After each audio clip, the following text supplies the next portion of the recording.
Hi, I'm back with the 26 books of 2026. We're calling this in March of 2025 in Great Yarmouth. Anyway, first of all, I really enjoyed this book. Now, it's by Lindsey Kelk, who I've met, and she's lovely. I got it in the works. I could not get the label off. It was £3 for £6. And first of all, I like Lindsey Kelk. I've met Lindsey Kelk. Lindsey Kelk is absolutely lovely. Nothing is a crying shame. Of all the books, as of recording this, none of the books have ever been turned into films. I would kill for this to be a film. I loved this book. Love me do. Okay, so here we are. Greetings cards copywriter Phoebe Chapman knows a magic line or two, and it makes her a fantastic Cupid.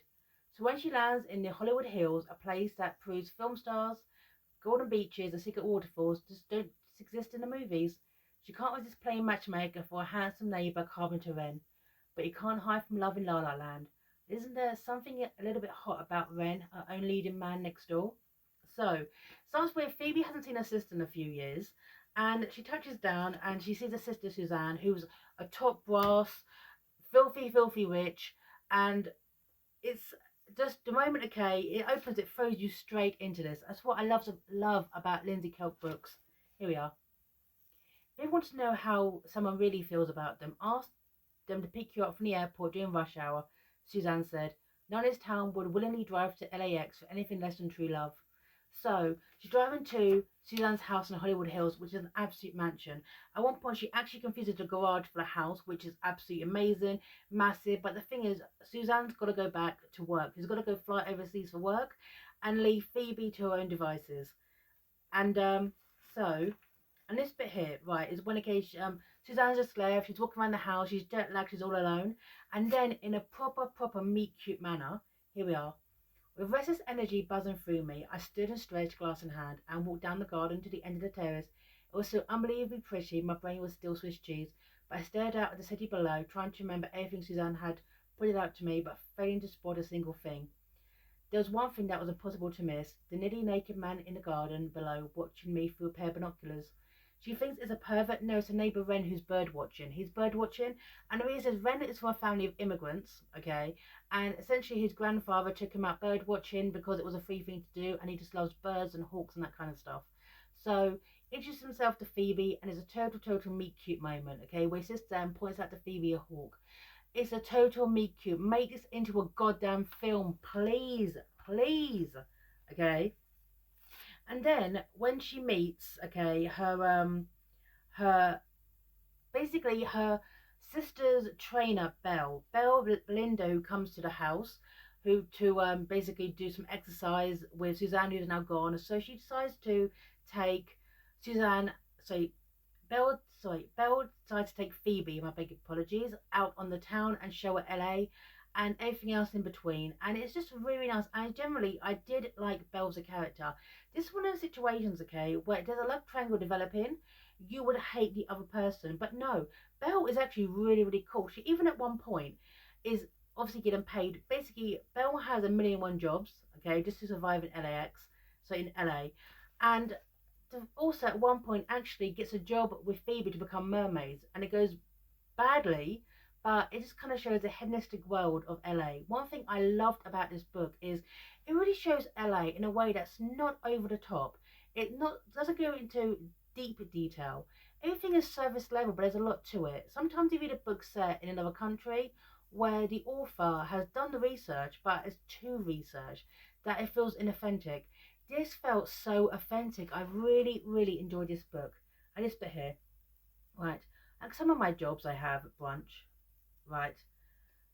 Right, so I like some of my jobs, I have a bunch. I'm not just a trainer, you know. I walk dogs, I work as a cater waiter, I lead meditation classes, I run a women's self-defense class, I'm an activist, right? That's amazing, I replied with genuine admiration. I always feel like I should be doing more for important causes, but letting you know where to start is also overwhelming. Right. Belle is a great character. I really liked her. This was America where you hate her, but the thing is, Belle has a crush on Wren, the bird watching guy next door. Right. So the thing is, Phoebe in proper, as she fancies him, she's seen him several times, she likes him from afar. So what Phoebe does is write a love letter, right, to kind of get Wren's attention. Okay, right. And all this, she actually meets her neighbour as well, Minor, who is a retired Hollywood star, right, who is in her 70s and about to go into a nursing home. As you can see, one thing I liked about this, it's Tinseltown is there in this, but it's not in like an overall way. It's the kind of world where they take celebrity for granted. It's a really, really good book. No, it's a very positive review. And when she meets Minor, who is a Hollywood celebrity from like the 1940s, who did several films and then kind of quit, and then her husband died. So she never kind of went back to it, but her house is absolutely amazing, right? And in also in like a meet cute way, it's Phoebe climbs over the fence because her sister's parcels, sorry, her parcels keep getting mixed up with her sister's. So when she dropped them in a typical, here we are, right? This is after Phoebe's crawled over the fence, right? Here we are. Today you're getting a special delivery, I explained. Here you go. I don't want them today. Bring them back tomorrow evening at 7. She turned to go back inside, holding a little black box and pressing the big red button. It takes exactly 45 seconds for the gates to close. If you don't want to climb back over the wall, I'll start running. That is the thing. As Minor won't open the fence, she just crawls over it, and then she's like, yeah, and you 45 seconds to get out. Basically, release the hounds. Release the hounds. So, but the thing is, she actually becomes friends with Minor and show around the house, which is a fantastic start. Oh my god, the way it's described, I wanted to move in. It's like a 1920s kind of like Art Deco, Great Gatsby style. It's amazing, absolutely, right. And the thing is, though, the reason why Phoebe is in LA is that she had a really, really bad time with her ex-boyfriend. Now, this is quite interesting because Phoebe is, and I generally liked Phoebe, she is a very kind of internalized character. Now, can you imagine, okay, she is an orphan, right? She was very, very close to her gran, and the thing is, well, her father is mentioned, but he's not on the scene. And this bit here, right, it's, okay, oh, I'm talking about my ex. Yes, Susie kind of mentioned he's getting married soon, and maybe not like totally, completely over him, and that's maybe why you came over to visit. That's not how it is. Right, I couldn't be more over him if I tried. He said you haven't been dating anyone since you guys broke up. It hasn't been that long. You don't think 2 years is long? The reality is this, her ex-boyfriend, okay, was an emotionally abusive tosser, right, and basically pushed, used with his ways, okay, basically held push all Phoebe's friends away, have them all to herself kind of thing, and it was an absolute nightmare. Absolute nightmare. He was totally emotionally abusive, right, but the thing is, Phoebe is a very internalized character, and she can't even talk about that. One thing I really, really enjoyed about this book is it really kind of makes it clear what a damaged mental health can actually do. And someone who's actually been there, no, not with an abusive ex, but someone who's actually had mental health issues. I like how Phoebe is kind of very internalized about this. She sees this time of her life with her ex as like a shameful thing that she can't talk about, which felt so realistic. I love this book so much. So here we are. So the thing is, though, when she's talking to Minor Moore, right, when she finally goes back to the house and actually gets to know Minor, I generally like this. Is the fact is that Minor is basically want to let her go. Basically, she sees something good in Phoebe. I generally liked Minor Moore. She reached one arm across the table, swathed in black silk, and held it out her slender hand for me to shake or kiss. I wasn't sure which. I said, it's a pleasure to meet you, but I'm too old to lie. I loved Minor. Loved her. She's about to leave her house to go into a nursing home, but she takes no nonsense, no forward. She's so glam, she's in her 70s. And the fact is also, as she's leaving her house for one last time, she's going to go out in style. She's in a very famous film that in the 1940s called The Waitress, and people, her fans, keep sending her salt and pepper shakers, right? Because that was like a thing in the film, right? The same way, okay, that for the rest of her life, Shirley Temple, the actress, the child actress who had a drink named after her called Shirley Temple, she hated the drink. A Shirley Temple is a non-alcoholic cocktail. Now, I've had them in the past when I was young myself. They are very, very sweet. For the rest of her life, Shirley Temple was always offered when time she was anywhere at a party, a Shirley Temple. Firstly, she was old enough to drink at this point, okay? And secondly, she absolutely despised them. But even now, okay, a Shirley Temple is a non-alcoholic cocktail. They're not that bad. They do grow on you. But that's an example. How someone can get associated, okay, with films. Like a film can be associated with a person for the rest of their life, right? It's like the actor in the film Now Voyager. Now, I cannot remember his name, top of my head. However, at a certain point in the film, he lights two cigarettes with his lips, okay, two cigarettes, okay, and passes one to our leading lady, Charlotte, played by Betty Davis, right?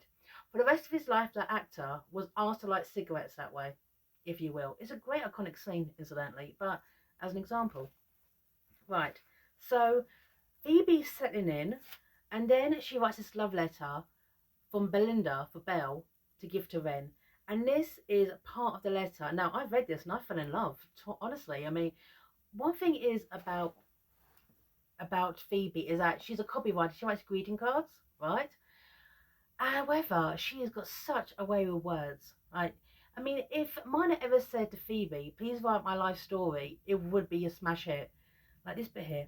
Ren, from the very first moment I saw you, everything changed. I knew in that moment I'd been living underwater, holding my breath for far too long, and watching the world pass by, out of sight, out of reach. Your green eyes brought me to the surface.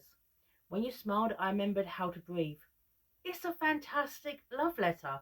And when Ren gets it, he's flattered and actually does go out with Belle. They actually have a dinner at his house.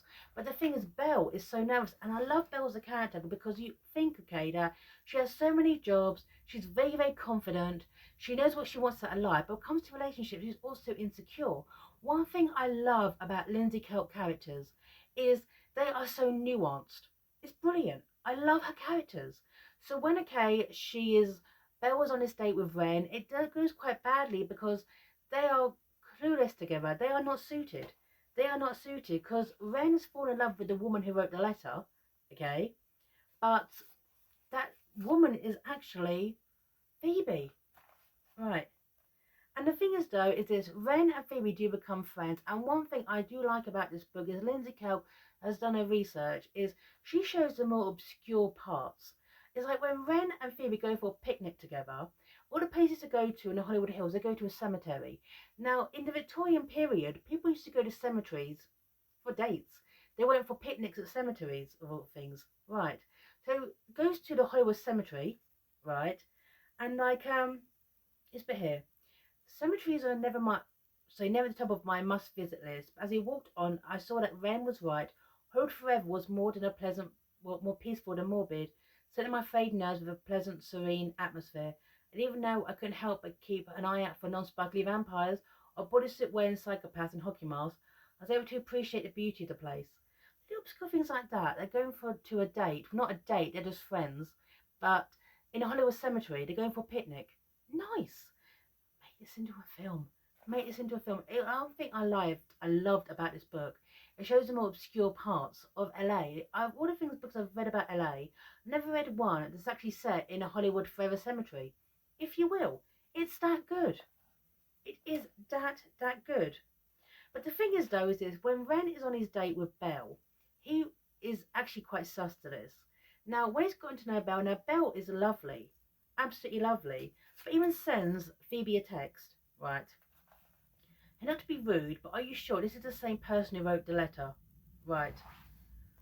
Okay, because the thing is, in all this, as she's writing next door, Phoebe is kind of listening on the day and realises how badly it's going. In the end, Phoebe has to come out to basically save the day. Right. To basically say, no, Belle's just nervous, okay, because Ren is sus that the woman in front of him is lovely, but lacks the sensitivity of the one who wrote that letter. Right. Absolutely. Okay. And the thing is, one thing I absolutely love is when Phoebe admits the truth. Here we are. Why then, I wondered, I dragged myself onto the sofa. The vision of Ren leaning to kiss my friend played it over and over in my mind. But it didn't matter, there was no chance now, and now there was no chance. I could finally admit the truth to myself. I was falling for him as well. Right, she's absolutely falling for him. It's okay, when Phoebe's talking more, okay, about X, actually opening up, okay, about the issues she faced. And this bit makes it clear, okay, what an absolute monster he was. Right, here we are.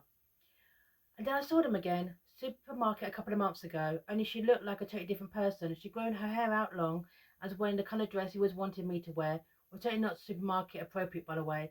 And God, Belle, she's looked like so sad. She's exactly what I did when I was with him. Okay, so this is when, okay, her ex gets someone new and basically starts to turn this woman into what he wanted Belle to be as well, basically controlling her. Belle actually tries to advise her not to be with her ex. However, she may have done it on her hen night, because it made Belle come across, okay, as desperate, basically indicating that, oh my god, she wants him back. But that's absolutely not the case.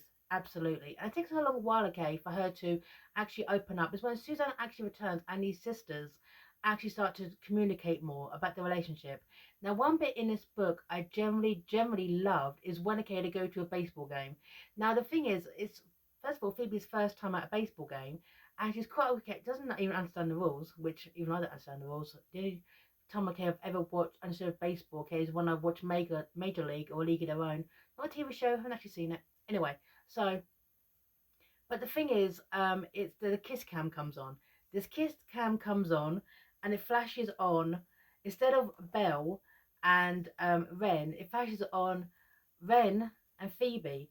And you can imagine, right, the kiss cam comes on, the face on a Jumbotron, and the crowd didn't want excuses. The crowd wanted kissing, and the crowd will not be appeased or else. Kiss, kiss, kiss, kiss. So Ren leans over and kisses Phoebe, and it's absolutely amazing. It's absolutely earth-shattering, and of course, she's absolutely confused by this. And of course, Belle sees this and realizes, even she realizes, that Ren is more into Phoebe than is into her, but she's still upset about this. She basically pinned all her hopes on Ren, and it turns out no, he's not the one, and he never was the one, and she knows that. She knows, okay, that even though she fancied Ren, they've got absolutely nothing in common as people. Absolutely not. Okay? So, and one thing I did like, okay, about Suzanne, and one thing I would love to see is a book picked up from Suzanne's point of view, is when they go to Disneyland together, when Phoebe and Suzanne actually go to Disneyland, which is actually quite nice. It's in the House of Mouse, and really nice, these adults at Disneyland and are having a great time. Is Suzanne comes out. She comes out of the closet. Now, as someone, okay, who did the same back in my teenage years, I loved how this was depicted. I absolutely loved it. Is when this bit here, right? It's because Suzanne is, I need to tell you something, and this bit here, there's nothing you can tell me or do to change, unless you better tell me you're packing your job to sell essential oils. God, no. I'm not a monster, Suzanne replied. I'm gay. There we were, perched at the heart of Disneyland on a Thursday afternoon, and me and my 37-year-old sister decided it was the perfect place to come out the closet. Right, 37, and she's finally come out the closet. Yes, and the one thing I absolutely loved is it makes it clear how difficult it is if you're a later in life lesbian. Okay, it makes it clear. Okay, the fact is that for all her life, Suzanne thought she was a certain way, lived a certain way, and it turns out no, it's not the case. She's finally been true to herself at 37. And one thing I loved is a sensitive writing about this. Okay, right. The older I got, the clearer it became, but at the same time, it was more difficult for me to tell anyone, Suzanne explained. Everyone thinks it's so easy to come out now. A cute TikTok or Instagram post with a green velvet couch, but it doesn't work that way when you're my age. Coming out in the whole world thinks you're in your 30s is not appealing, Phoebes. You're supposed to be set by then. Everyone's made up their minds about you. Everyone knows who you are. Right. And it's so true. It is so true. And I would love a sequel picked up from Suzanne's point of view. Try and navigate the gay sphere, okay, of being 37 and suddenly navigating the world, the Rainbow Nation, because it's not easy. It is so not easy. So, and plus the new generation really don't understand. Listen, honey, when I did it, I couldn't marry who I wanted because of their gender, because of my gender. I'm trying to explain that now to the next generation. They just don't get it. Right. So I love the sensitivity of all of this. Absolutely. So the thing is, at a party, Mina's phone, her massive end of year bash before she goes into her nursing home, it all trumbles out, okay, that it was Phoebe who wrote the letter, not Belle. Right. And the thing is, one thing I also love, in this typical third act movie misunderstanding, okay, so is Ren's upset about this, absolutely, and makes it clear he hates feeling used. He fell in love with the wrong woman. Right. He actually fell in love with Phoebe, not Belle. Here we are. Belle really liked you, but she didn't know how to tell you, I explained. So I offered to write the letter for her because it's easy for me to talk to you and I wanted to help her, but you tried to help by making a fool of me? Right. You are what, emotional spy? Belle sent you to find out the best way to play me? Jesus, Phoebe. What if, as I told you about myself and my family, how much I love that letter, and you two use it against me? This is so messed up. That reminds me of the film The Truth by Cats and Dogs, by the way. So, yeah, you know, that's that kind of situation. Once again, very, very La La Land. But in the end, Ren comes around. Phoebe's going to stay in LA and basically work for Minor, right? Who's going to a nursing home, and Ren's going to stay, okay, and fix up her house, right? And the thing is, it turns out, okay, in a typical twist, is that Phoebe's father is actually American, so getting her visa be absolutely no problems. So she's going to stay in La La Land and just work, basically work from home, or work, stay at her sister's again. Who's got a goddamn mansion, okay, with a hot tub in her bedroom. So I love this book. I liked Ren. I liked Belle. Belle realizes that she's never going to be the right person for Ren and backs away and does it gracefully. Okay? None of that, he should be mine. It's kind of like, he's better off with you, Phoebe. Go and be happy with him. I'll find the right person for me. I love Suzanne. I loved every character in this book. It's brilliant. And of all the books so far, which deserve to become a film, by Lisa Kelk, I would kill for this to be a film. It felt like a film. It felt, or something. It actually felt like a film. The that twist, the kind of meet cutes, the pretend to be someone you're not. This is pure film in a book, and it's set in La La Land, right? So, a Miners Party, by the way, which holds a massive bash where Phoebe dresses up in a gorgeous ball gown. It goes off swimmingly. Cameras aren't allowed, but it's going to be the party of legends, and loads of celebrities show up too. So, love, love, love me do. And I'm signing off here. Bye now.